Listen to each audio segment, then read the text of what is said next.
Donc, la louange est à Allah, le Seigneur des mondes, que Allah honore et élève davantage en degré notre maître Muhammad, le plus honorable des messagers, le dernier des prophètes, que les invocations des anges les plus vertueux lui soient accordées. Nous demandons à Allah qu'il nous augmente aux connaissances, qu'il nous rappelle ce dont nous avons oublié et qu'il nous préserve de l'état des gens de l'enfer. Amin. Et nous lui demandons l'intention sincère, parfois et par recherche, de son agrément. Donc, dans la suite du livre du Cheikh, radiyallahu anhu, il dit au sujet de Allah qu'il est celui qui a pour attribut toute perfection qui est digne de lui, comme la science de toute chose, la puissance et la volonté. Donc, il est celui qui a pour attribut toute perfection qui est digne de lui. Alors, il faut savoir quand même que les savants, ils ont restreint cette expression qu'il a pour attribut toute perfection, qui est digne de lui. Voilà la restriction, qui est digne de lui. Parce que ce n'est pas toute perfection qui est digne de Allah. Ce n'est pas toute perfection qui est digne de Allah. Par exemple, si on dit de quelqu'un qu'il est perspicace, d'accord? Si on dit de quelqu'un qu'il est perspicace, c'est-à-dire c'est quelqu'un qui comprend vite les choses. On ne peut pas attribuer la perspicacité à Allah. Bien que la perspicacité soit un caractère de bien louable pour une créature, on ne peut pas attribuer la perspicacité à Allah subhanahu wa ta'ala. Donc, on pourrait dire de quelqu'un qu'il est beau, d'accord? Qu'il est beau physiquement. Donc ça, c'est aussi un caractère de bien. Mais on ne peut pas attribuer la beauté à Allah ta'ala, puisque Allah ta'ala n'est pas un corps, d'accord? Allah n'est pas un corps, ni palpable, ni impalpable. Donc il y a des gens qui n'ont pas appris que ce n'est pas toute perfection qui est digne d'être attribuée à Allah. Allah Ta'ala a les attributs de perfection et nous devons lui attribuer que ce qui est digne de lui. Nous devons attribuer à Allah que ce qui est digne de lui. Donc, par exemple, la qualification au sujet de Allah de Al-Jabbar. Al-Jabbar, c'est un des noms de Allah.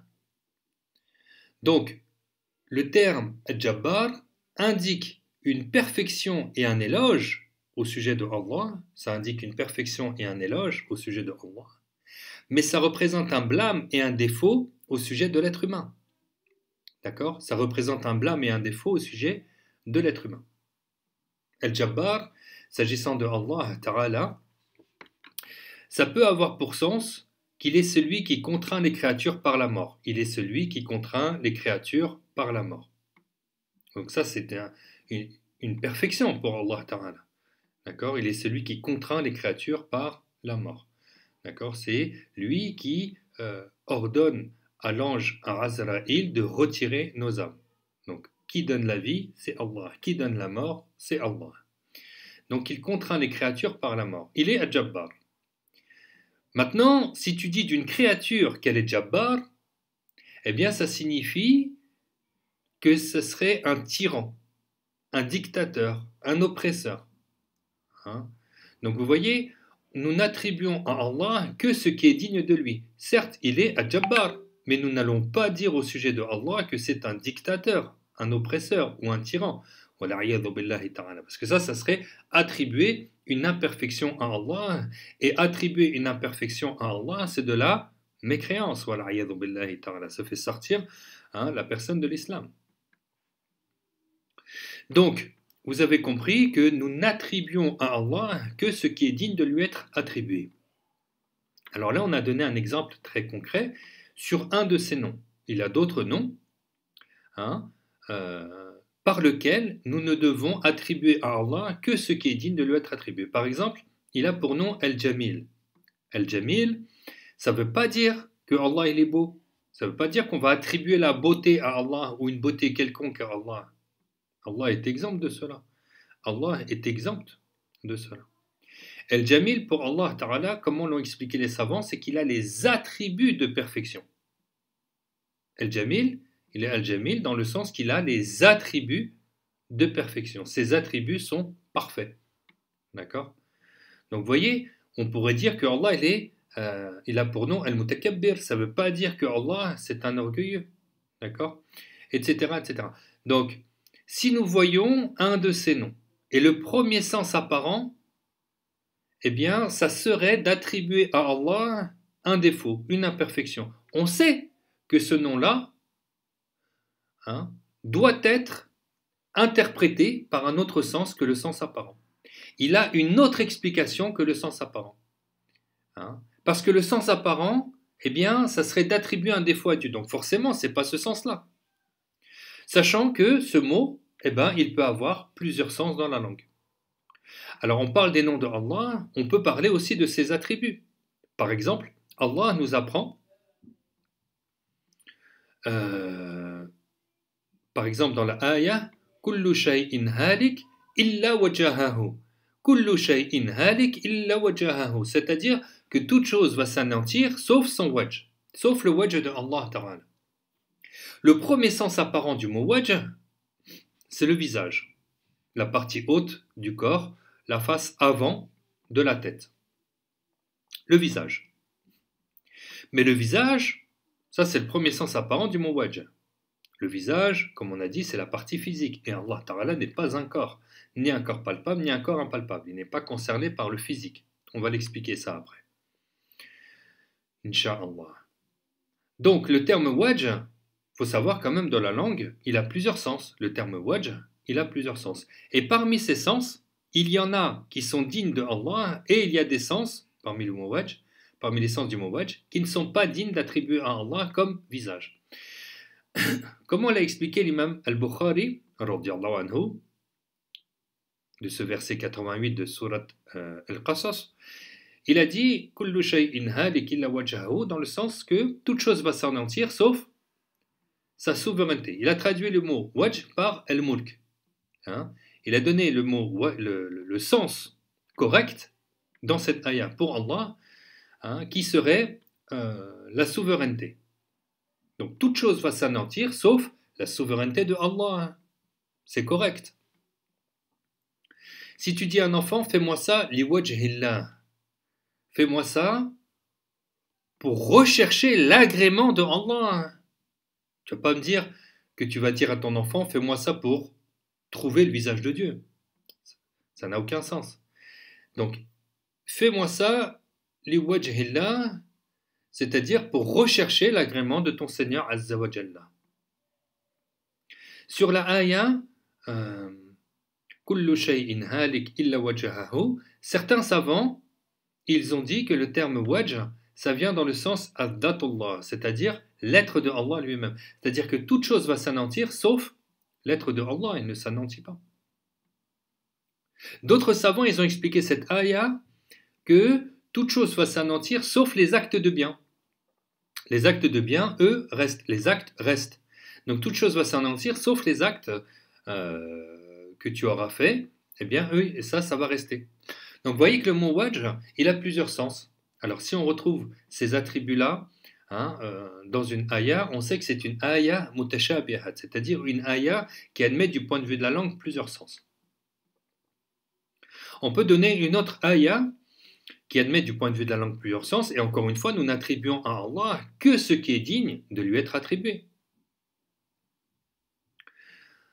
Par exemple, la ayah de Surat At-Taha, verset 5, Ar-Rahmanu ala al-arshi stawa. Ar-Rahmanu ala al-arshi stawa. C'est-à-dire que le tout miséricordieux, istawa, le trône. Eh bien, le mot istawa, il a plusieurs sens. Le mot istawa, il a plusieurs sens. Et encore une fois, nous n'allons prendre parmi ces sens-là que ce qui est digne d'être attribué à Allah Azza wa Jalla. Pour preuve qu'il a plusieurs sens, le mot istawa, on le retrouve dans la ayah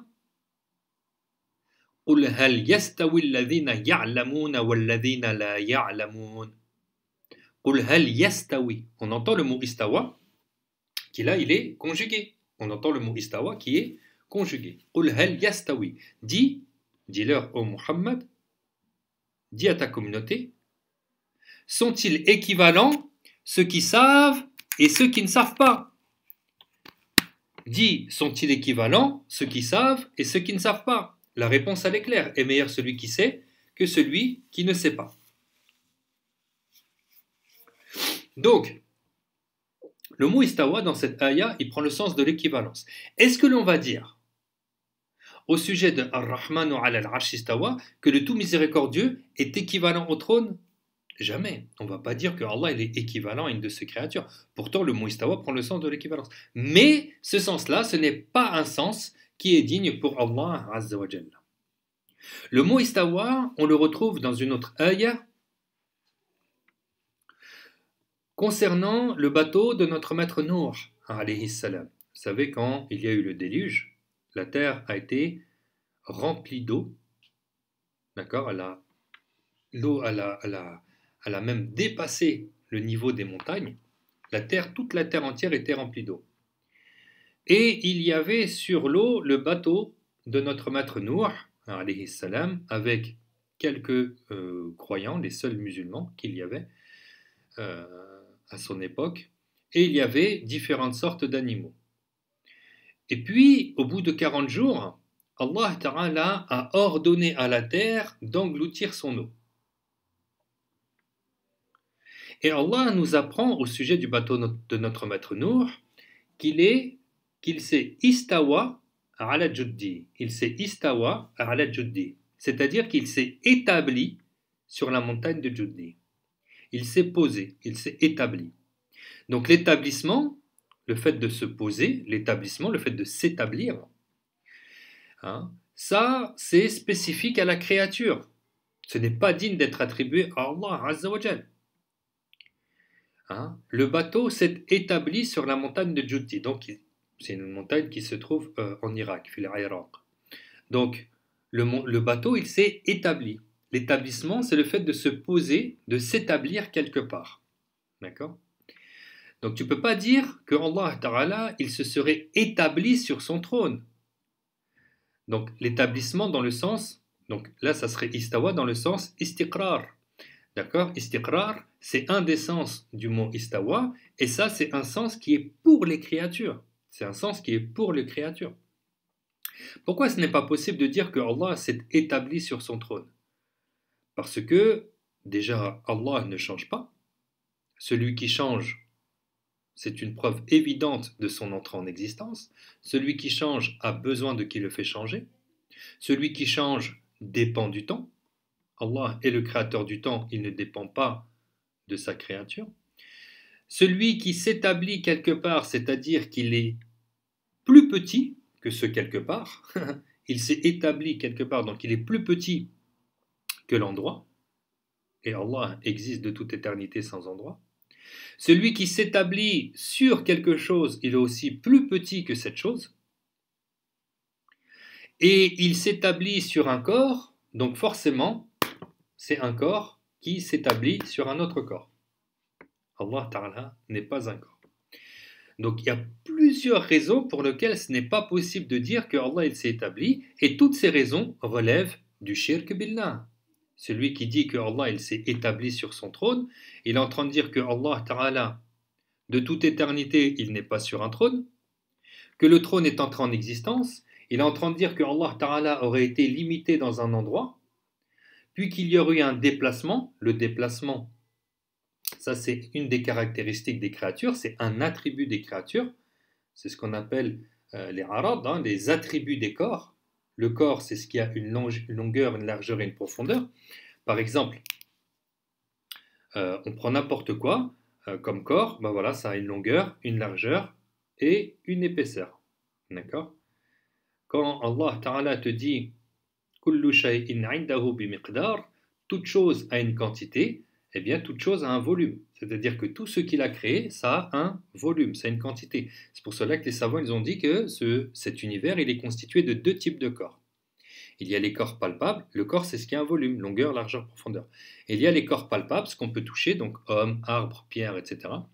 Et il y a les corps impalpables. Les corps impalpables, c'est ce qu'on ne peut pas saisir par la main, comme par exemple les anges, les djinns, les nuages, le vent, la lumière, l'obscurité, etc. Ce sont des corps impalpables, mais ça reste quand même des corps limités. Par exemple, la lumière d'une pièce est beaucoup plus petite que la lumière du soleil. La lumière du soleil est plus petite que la lumière du paradis. Donc vous avez compris que les corps sont limités. Il y a les corps palpables et les corps impalpables.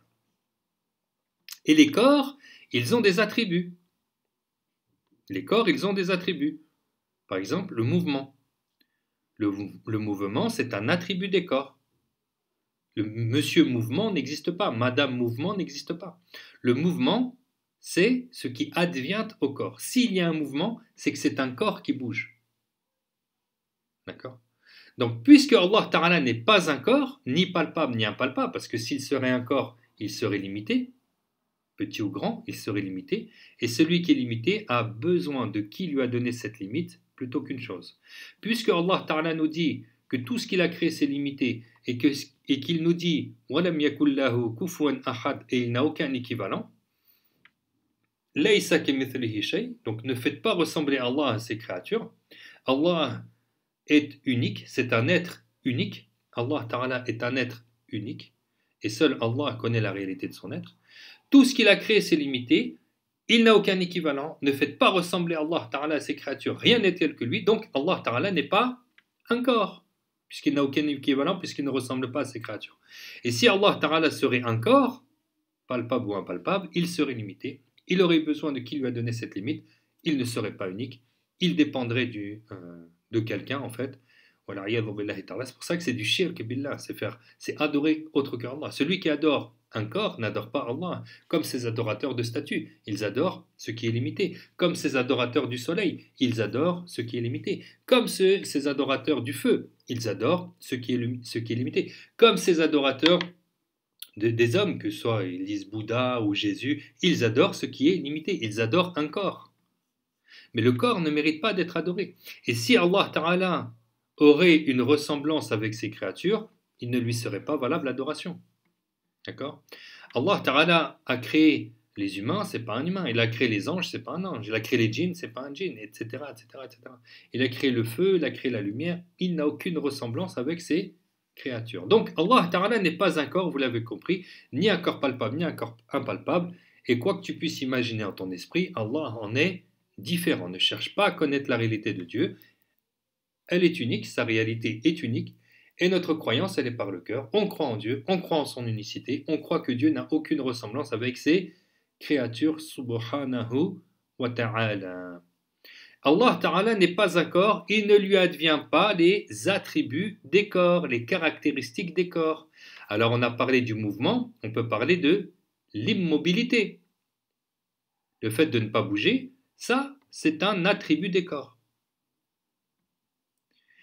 Celui qui dit que Allah Ta'ala bouge en permanence, il est en train d'assimiler Allah Ta'ala à tout le système solaire qui lui est en mouvement permanent. Celui qui dit que Allah ne bouge pas, il est en train de dire que Allah, il est comme les 7 cieux et les 7 terres qui eux ne bougent pas. Et celui qui dit que Allah tantôt il bouge et tantôt il ne bouge pas, il est en train de dire que Allah Ta'ala, il est comme les humains, les djinns. Tantôt on bouge et des fois on ne bouge pas. Donc, c'est pour ça qu'on ne peut pas attribuer à Dieu ni le corps, ni les attributs des corps. Parmi les attributs des corps, c'est la couleur. S'il y a un corps, il y a une couleur. La couleur, c'est ce qui advient au corps. On ne va pas dire que Allah il a une couleur. Ça paraît évident pour nous, les sunnites, mais sachez quand même qu'il y a un groupe qui se font appeler les Black Muslims, et eux, ils te disent que Allah, il est noir. La couleur, c'est un attribut des corps. La couleur, c'est un attribut des corps. Allah Ta'ala n'est pas un corps, il n'est pas concerné par le fait d'avoir une couleur. Le fait d'être dans un endroit, l'endroit, par définition, c'est un corps qui remplit un espace vide. C'est un corps qui remplit un espace vide. Donc celui qui est dans un endroit, eh bien, il occupe, il limite cet espace qui est vide. Puisque Allah Ta'ala n'est pas un corps, eh bien Allah existe sans endroit. Il n'occupe pas un espace vide. Il n'est pas dissous dans tous les endroits et il n'est pas dans un endroit. On ne dit pas que Allah Ta'ala, il est dans le ciel ou il serait dans une boîte ou il serait dans un endroit, parce que ça serait dire que Allah il serait plus petit que sa créature. Et de même, on ne dit pas que Allah il est comme l'air que nous respirons. L'air, lui, il est quasiment dans tous les endroits.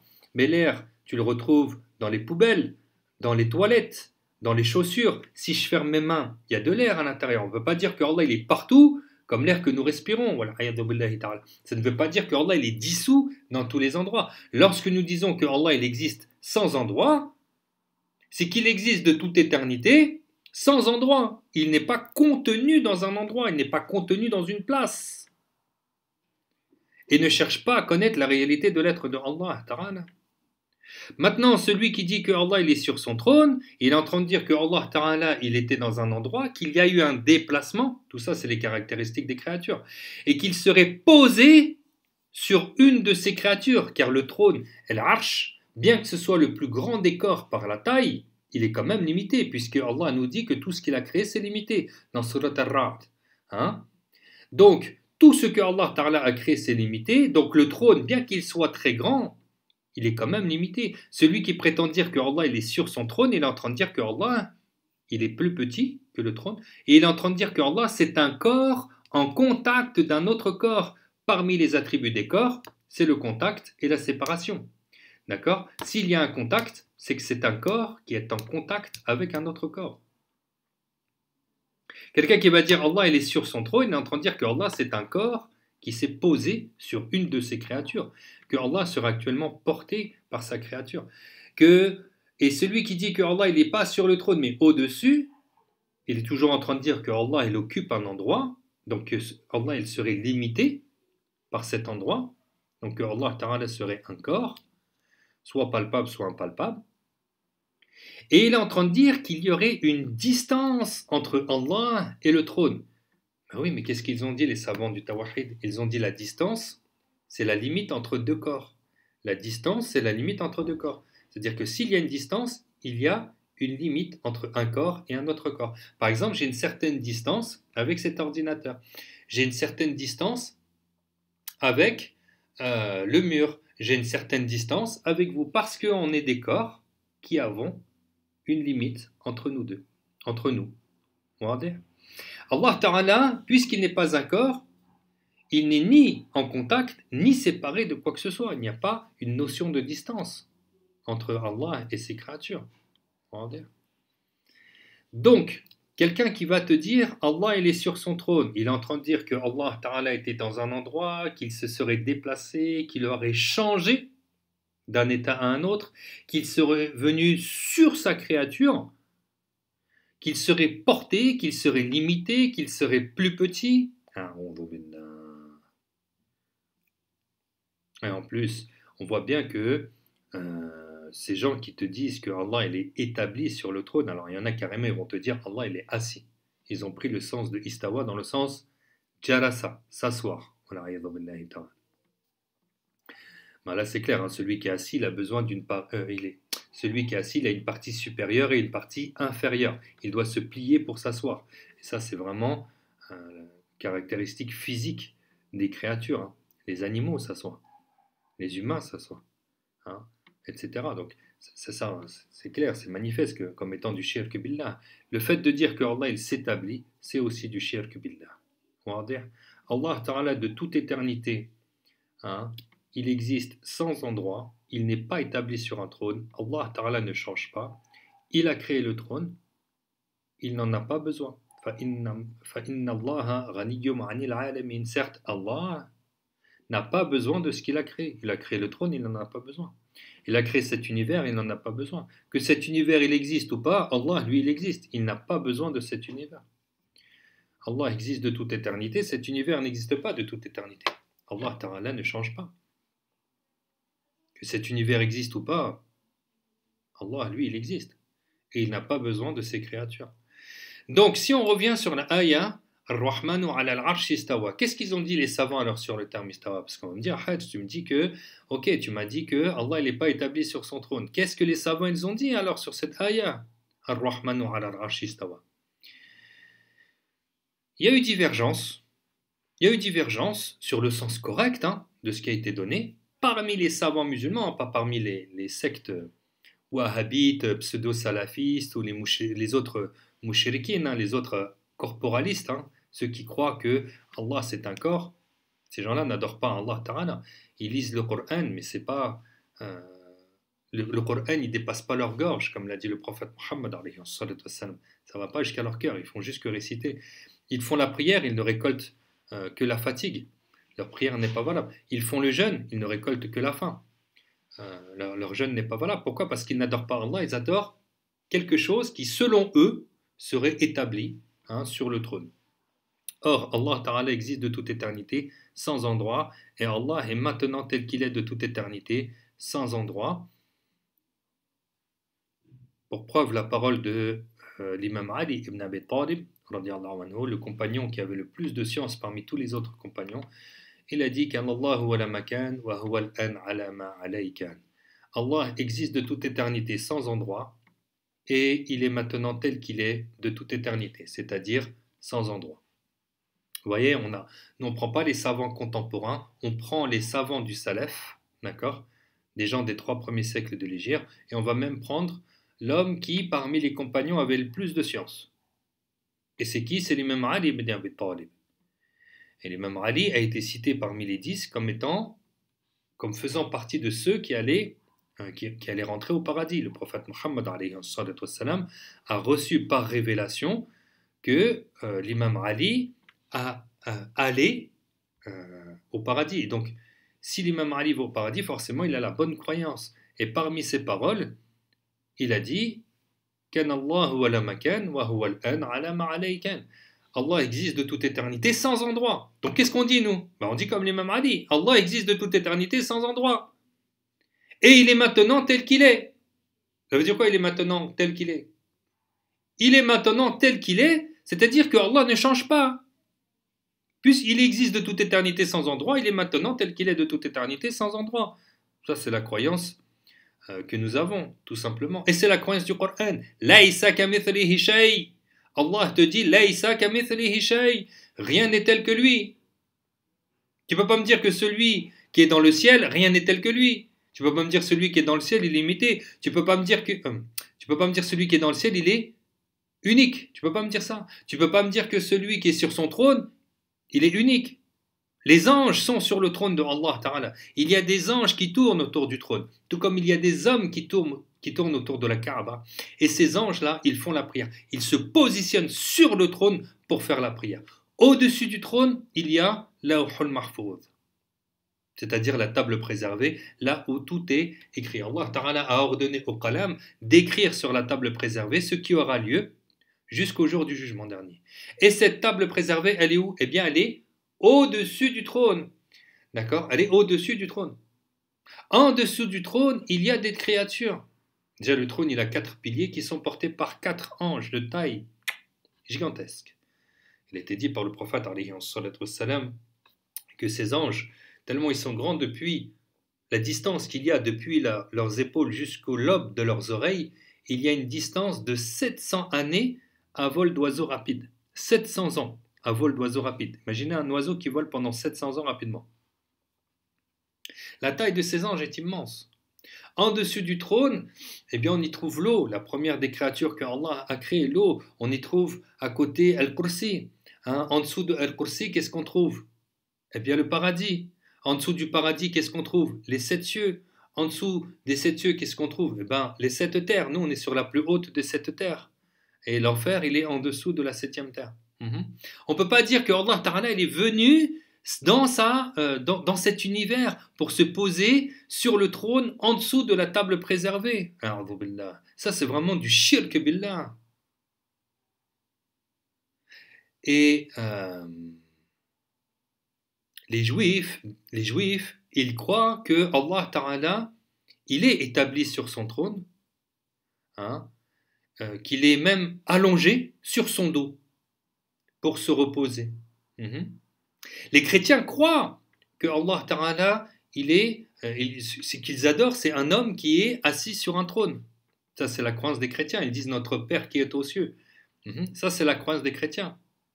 Et qu'est-ce qu'a dit notre maître Muhammad sallallahu alayhi wa sallam? Pour preuve qu'il n'avait pas la croyance des juifs et des chrétiens, il a dit Umirtu an nuqatila an-nas hatta yashhadu an la ilaha illallah. Donc il a dit j'ai été ordonné de combattre les gens jusqu'à ce qu'ils témoignent qu'il n'est de Dieu que Allah. C'est-à-dire ces gens-là, ils n'ont pas témoigné de l'unicité de Allah Ta'ala. Donc c'est une preuve qu'il n'avait pas la croyance de ces adorateurs, de ces idolâtres, ces gens qui n'adorent pas Allah Azza wa Jal. Nous n'avons pas la croyance des juifs, nous n'avons pas la croyance des chrétiens. Nous avons pour croyance que Allah existe de toute éternité, sans endroit. Ar-Rahmanu ala al-arsh istawa, comme l'a dit la majorité des savants, le tout miséricordieux, Qahara, domine le trône. Qahara domine le trône. Le tout miséricordieux domine le trône. N'est-ce pas qu'il est Al-Qahar, celui qui a la domination absolue? Ça, c'est ce qu'ont dit la majorité des savants sur le sens correct de istawa, dominer. D'autres savants, ils ont dit au sujet de istawa concernant cette ayah, abqa, c'est-à-dire le fait de, par sa toute-puissance, il maintient en existence le trône, comme la lune. Voilà. Vous voyez la lune? La lune, est-ce qu'elle a des fils qui la tiennent, la lune? Est-ce qu'elle est maintenue par quelque chose, la lune? Pourtant, tu la vois, elle ne tombe pas. Elle est maintenue. Subhanahu wa ta'ala. Allahu Akbar. Elle est maintenue en existence par la toute-puissance de Allah Ta'ala sans qu'elle ne tombe. Eh bien, le trône, c'est pareil. Il est maintenu en existence par la toute-puissance de Allah Ta'ala. Sinon, le trône, il écraserait toutes ces créatures qui sont en dessous jusqu'à arriver à nous et il nous écraserait. Ça, c'est un autre sens du terme istawa qui serait digne d'être attribué à Allah Ta'ala dans cette ayah. D'autres savants, ils ont dit, au sujet de istawa, ils ont dit hafida, c'est-à-dire que Allah préserve le trône. Il préserve le trône comme il préserve toutes ses créatures. Et il faut savoir, il préserve le trône, donc il préserve ses créatures, sinon on serait mort. Il faut savoir que si le trône il a été cité dans cette ayah, parce que quelqu'un il pourrait dire, mais on sait que Allah il est Al-Qahar, puisqu'il le dit dans une ayah, wa huwa al-wahid al-qahar. On dit oui, Allah il est Al-Qahar, celui qui domine, on le sait. Mais n'est-ce pas qu'il te dit, Alhamdulillahi Rabbil Alamin, la louange est à Allah, le Seigneur des mondes. Mais on sait que Allah Ta'ala c'est le créateur de toutes choses, qu'il est le Seigneur des mondes. Pourtant il nous dit qu'il est Rabbil Alamin, il est celui qui il est le Seigneur de tout ce qu'il a créé. D'accord? Donc, même si il est redit encore dans cette ayah sur Ar-Rahmanu ala al-Arsh istawa qu'il est celui qui domine le trône, les savants ils ont dit, mais plus que cela, c'est puisque le trône a été cité dans la ayah et que le trône c'est le plus grand des corps que Allah a créé. Il n'y a pas un corps plus grand que le trône. Forcément, s'il domine le trône, eh bien, il domine toutes ses créatures. Tout ce qui est plus petit que le trône. Puisque le trône, c'est le plus grand des corps. Donc, il domine tout ce qui est plus petit, et donc, il domine toutes ses créatures. Regardez. Ar-Rahmanu ala al-Arsh istawa, le tout miséricordieux, domine le trône. Tout comme si nous disons, le tout miséricordieux préserve le trône. S'il préserve le trône, il préserve alors toutes ses créatures. Regardez. Ça, c'est des sens corrects, hein, au terme qui admet du point de vue de la langue plusieurs sens. Donc le mot istawa, par exemple, il a 15 sens.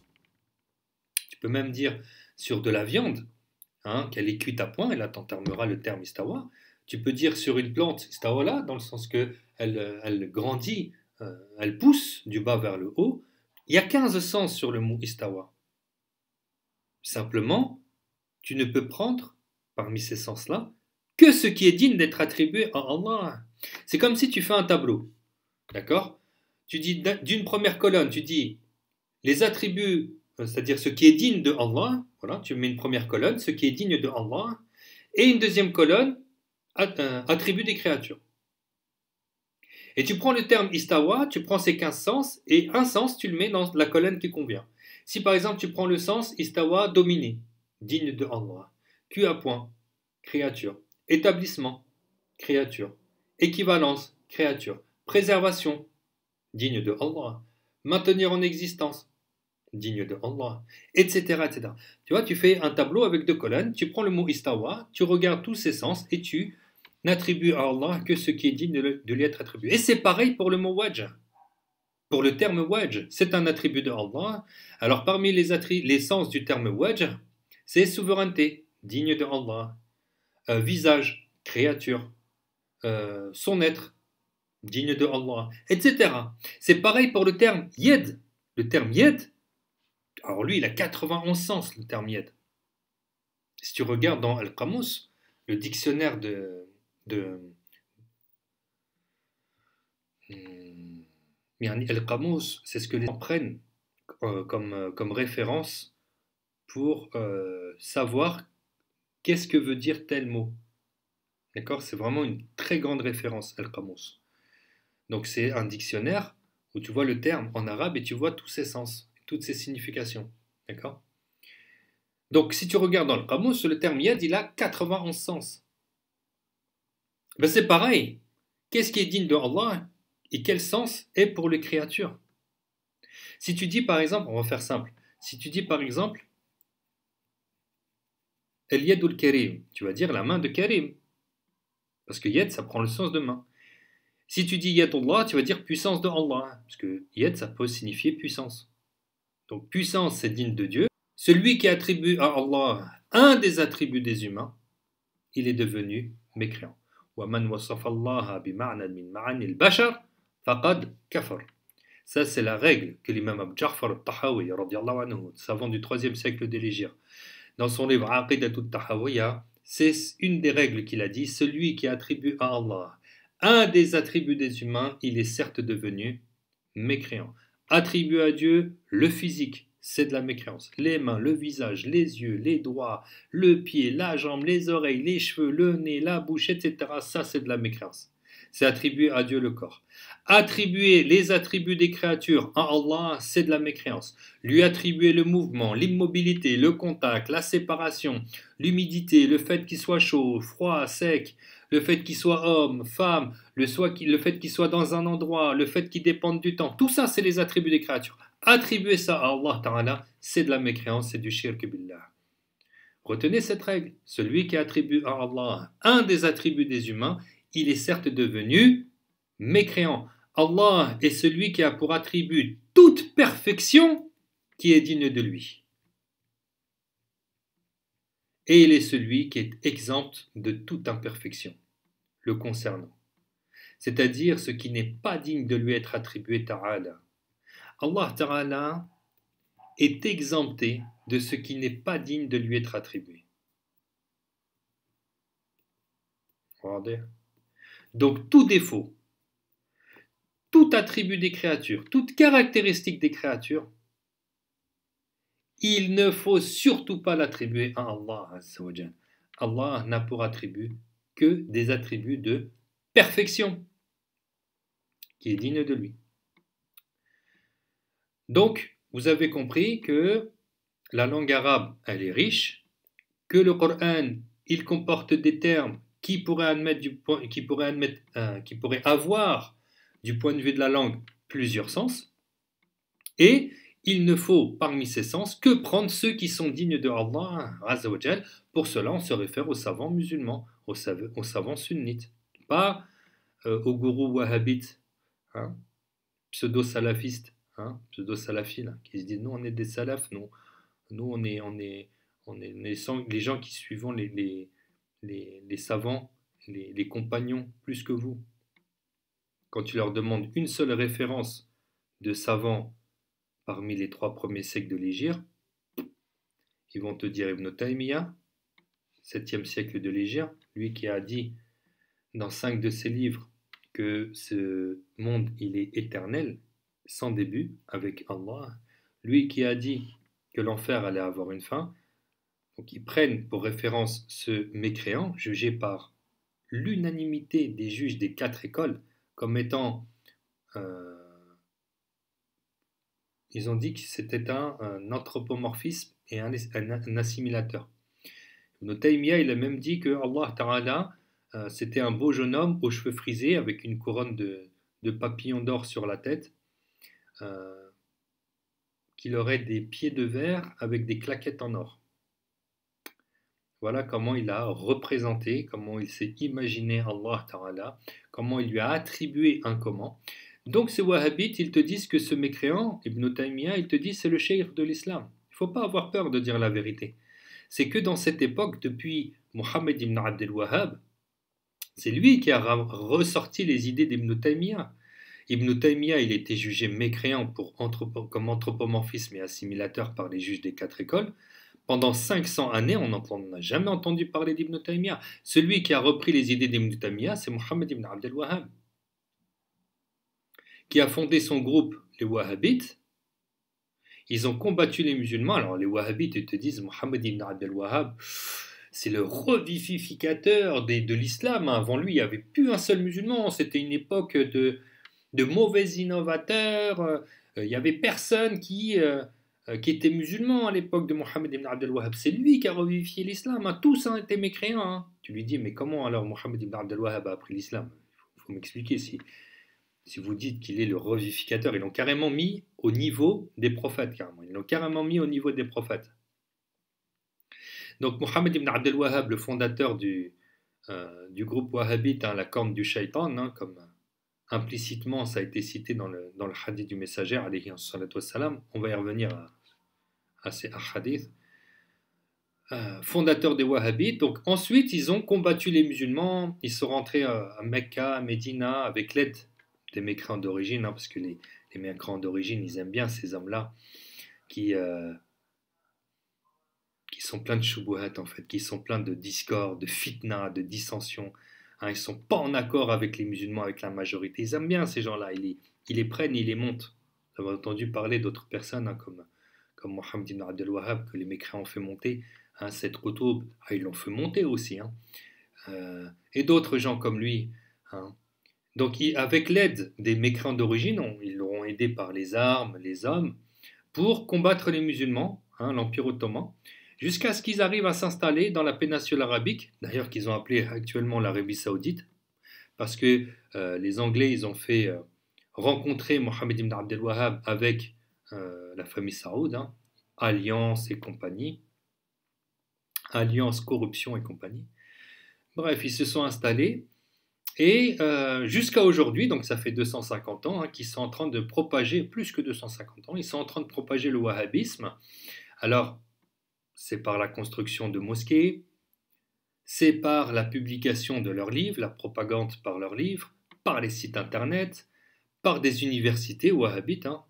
On m'a proposé de partir à Médine, dans l'université wahhabite, nourri, logé, blanchi, tu as juste à apprendre le wahhabisme. Et ensuite, une fois que tu as fini leur cursus, tu ressors diplômé de leur université.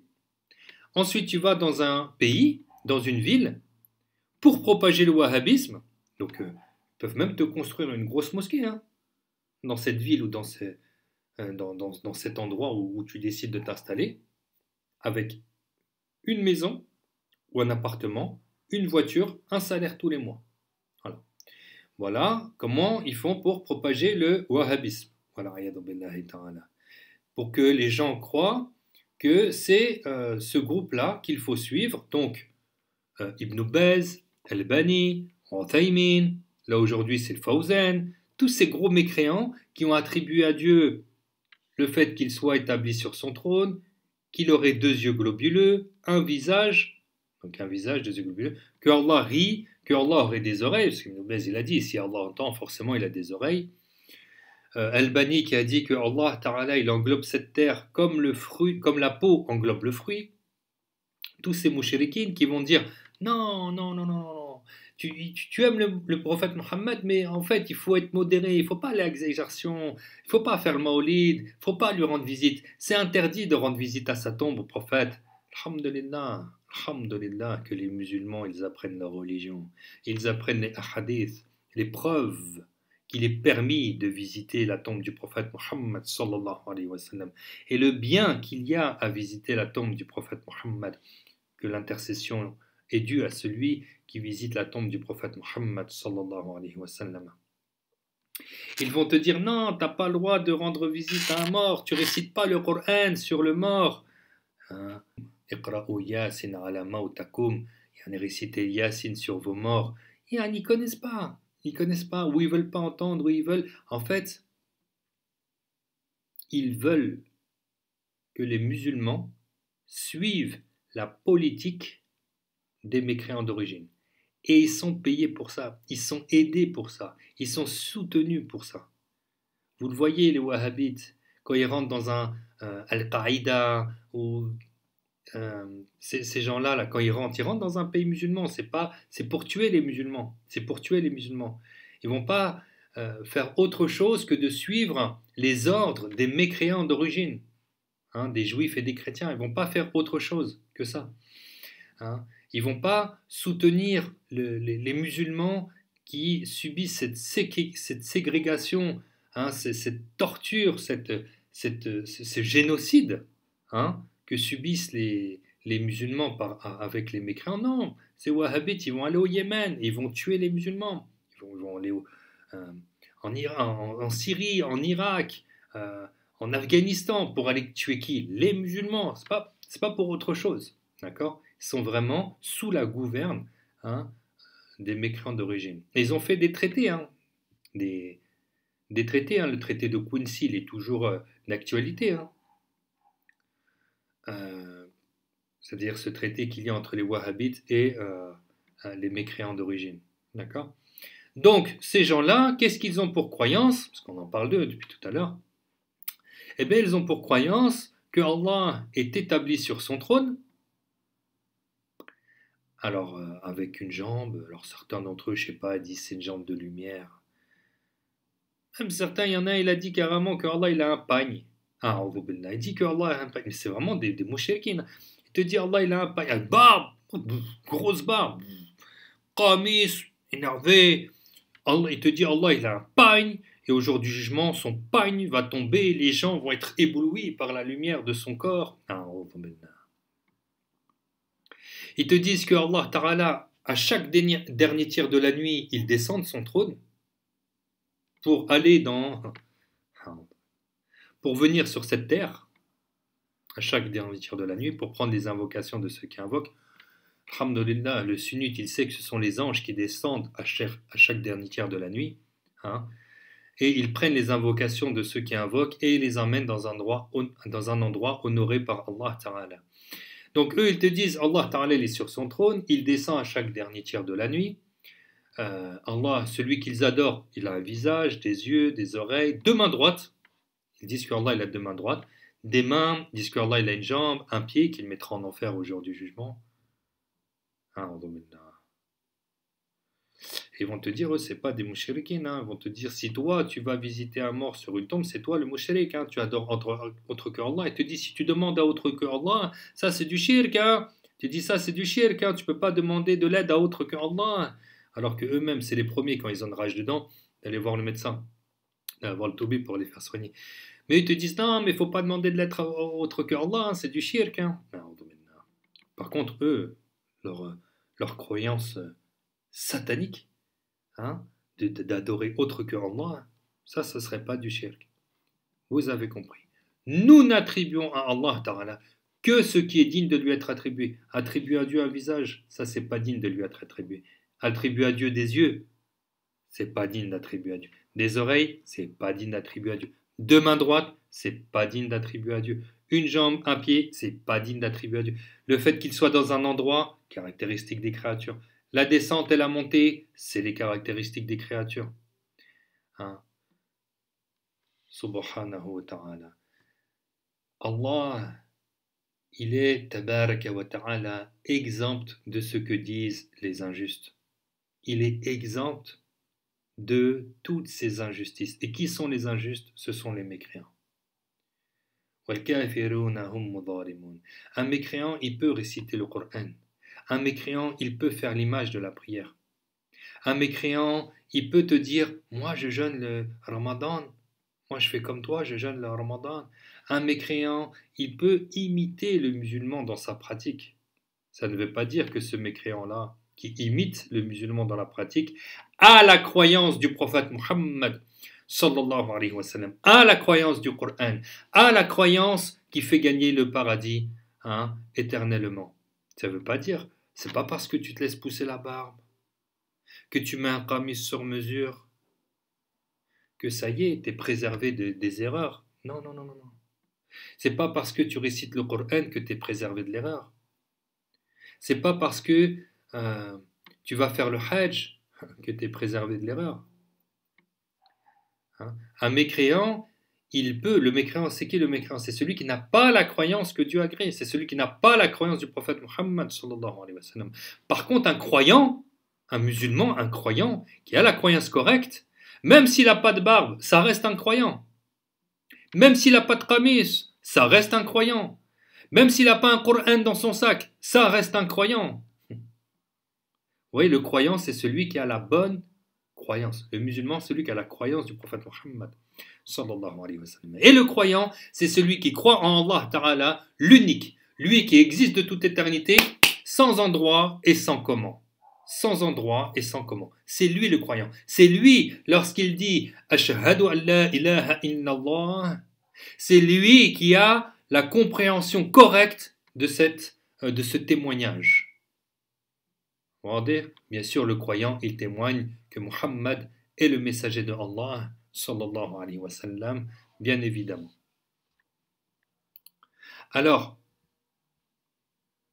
certains se posent la question, mais quel savant a dit que Allah existe sans endroit? Donc déjà, si on a compris que Allah n'a aucune ressemblance avec ses créatures, et vu que toutes ses créatures sont dans des endroits, et que Allah n'a aucune ressemblance avec ses créatures, forcément, Allah existe sans endroit. Sinon, dire qu'il serait dans un endroit, ça serait l'assimiler à toutes ses créatures. Ça, c'est du shirk billah.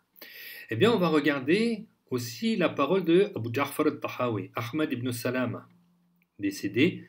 Donc, il a vécu dans le 3e siècle de l'Hégire, et il est mort au début du 4e siècle de l'Hégire. Donc c'est un savant du Salaf. Il a vécu dans le 3e siècle de l'Hégire. Il a fait un livre qu'il a appelé Aqidatut Tahawiyya. Depuis 11 siècles, alhamdulillah, ce livre se retransmet parmi les musulmans. Il a résumé la croyance de l'imam Abu Hanifa et de ses compagnons, donc il a résumé la croyance des sunnites. La croyance de l'imam Abu Hanifa, et bien évidemment la croyance de Ahl Sunnah wal Jama'a. Parmi les paroles qu'il a dit dans son livre, c'est qu'il a dit que les 6 directions ne délimitent pas Allah, contrairement à toutes les créatures. Les 6 directions ne délimitent pas Allah, contrairement à toutes les créatures. C'est quoi les 6 directions? Le devant, derrière, la droite, la gauche, le haut et le bas. Qui a créé les 6 directions? Allah. Où se trouvent les créatures? Dans l'une des 6 directions. Allah Ta'ala n'est pas dans l'une des 6 directions, contrairement à toutes ses créatures, puisqu'il n'a aucune ressemblance avec ses créatures. De plus, nous savons que celui qui est devant, il est forcément limité par l'arrière. Celui qui est à droite, il est limité par la gauche, et celui qui est en haut, il est limité par le bas. Et celui qui est limité, c'est un corps qui a besoin de lui. De qui l'a spécifié par cette limite plutôt qu'une autre. Il a besoin de quelqu'un qui lui a donné cette limite plutôt qu'une autre. Par exemple, moi je suis limité, je ne me suis pas donné ma taille tout seul. Allah Ta'ala m'a donné cette taille. D'accord? Une table, c'est son menuisier, son fabricant qui lui a donné cette limite. Un mur, c'est son bâtisseur qui lui a donné cette limite. Celui qui est limité, tu as raison de te dire que ce qui est limité, ça a forcément besoin de qui lui a donné cette limite. Ce qui est limité, c'est soit petit, soit grand. Le plus grand décor par la taille, c'est le trône. Le plus petit décor que tu vois à l'œil nu, c'est ce grain de poussière en suspens au travers d'une fenêtre lorsqu'il y a le soleil. Ça, c'est la plus petite particule que tu vois à l'œil nu. Mais c'est un corps. Allah n'est pas plus petit que cette petite particule. Allah n'est pas plus grand que le trône. Allah n'est pas une taille intermédiaire entre cette particule et le trône, puisque Allah n'est pas un corps. Il n'est pas concerné par le fait d'avoir une limite. Sinon, ça serait dire que Allah il est comme toutes ses créatures. Donc, il n'est pas dans l'une des 6 directions qu'il a créées, contrairement à toutes ses créatures. Donc, il n'est pas possible à son sujet qu'il soit limité, donc qu'il soit dans un endroit.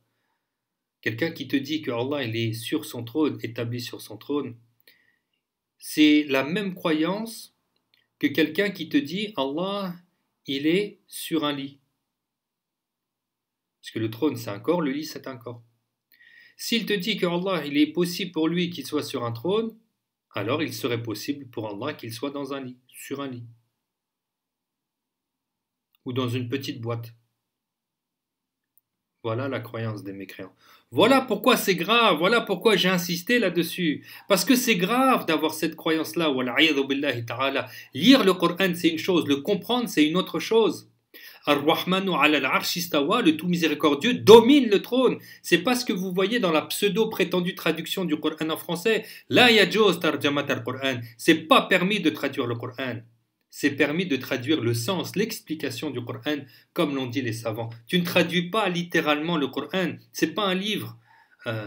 C'est pas un livre de quelqu'un d'une personne mondaine. C'est la révélation. C'est pas l'œuvre d'un humain ni d'un djinn, le Coran. Et il est en arabe. D'accord? C'est pas l'œuvre d'un humain ni d'un ange. C'est un livre, c'est le livre céleste, c'est Kalimullah, c'est-à-dire la parole de Allah Azza wa Jal. On ne traduit pas la révélation, on l'explique. On ne traduit pas la révélation, on l'explique. Ar-Rahmanu ala al-Arsh istawa.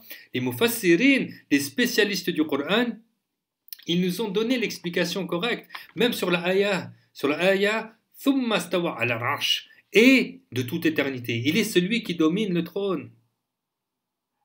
C'est-à-dire que Allah Ta'ala, de toute éternité, il est celui qui domine. Que le trône existe ou pas, que les créatures existent ou pas, Allah Ta'ala est celui qui domine. Le trône a existé et Allah est celui qui domine de toute éternité. Le trône, il est dominé par Allah Ta'ala. Toutes les créatures sont dominées par Allah Ta'ala. Wadir. Donc faites attention, nous n'attribuons à Allah que ce qui est digne de lui être attribué. Et il est exempt de toute imperfection le concernant, conformément à sa parole Ta'ala, Laïsa kamithlihi shay, rien n'est tel que lui.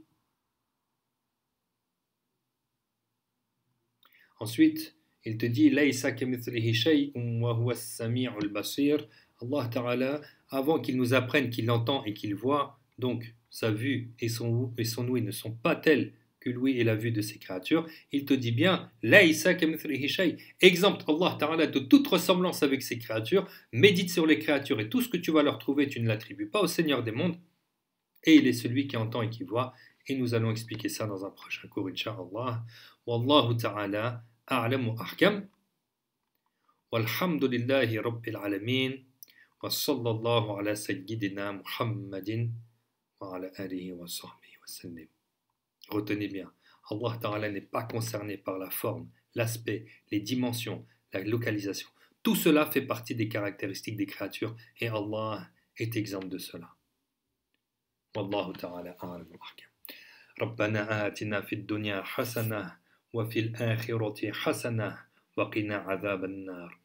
ربنا لا تزغ قلوبنا بعد إذ هديتنا وهب لنا من لدنك الرحمة إنك أنت الوهاب لا إله إلا الله لا إله إلا الله لا إله إلا الله اللهم صل على سيدنا محمد وعلى آله وصحبه وسلم اللهم صل على سيدنا محمد وعلى آله وصحبه وسلم اللهم صل على سيدنا محمد وعلى آله وصحبه وسلم رب اغفر لي وللمؤمنين والمؤمنات رب اغفر لي وللمؤمنين والمؤمنات رب اغفر لي وللمؤمنين والمؤمنات بارك الله فيكم Inch'Allah, au prochain cours, Inch'Allah. Assalamu alaikum wa rahmatullahi wa barakatuh.